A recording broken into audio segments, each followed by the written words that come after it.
ზამთარი ზოგადად სიკვდილის მდგომარეობა, ყველაფრის დასასრული. ამ დროს აბსოლუტურად განსხვავებულად ცხოვრობთ. თითქმის 90% დუმილში ვართ.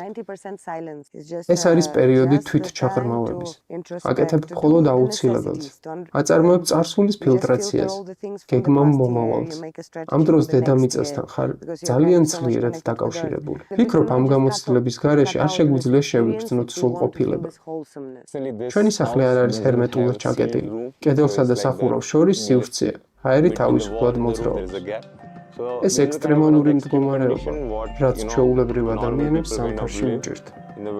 თან ეს მაღალმთიანი სოფელია, რაც მთავარია არ უნდა დაგვავიწყდეს. ზამთარი ასე უბრალოდ არ მოდის. ის ნელა თანდათანობით იშლება. ხوارისა და მზის ციკლების მიხედვით. დღე ნელ-ნელა მცირდება.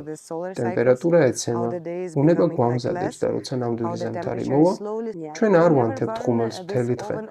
ხოლო დილით, 3 საათით და მორჩა. მთელი დღე თბილ ტანსაცმელში ვართ გახვეულები.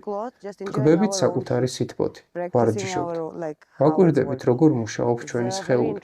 ეს ძალიან საინტერესო დროა. რა არის თქვენი გზავნილი კაცობრიობისთვის? რაც შეგიძლია შეეხე ადამიანებს და სცადე შეიგრძნო ის კავშირი, რომელიც უბრალოდ თვალებშია, ან სადღაც თავს ზემოთ. არსად სხვაგან.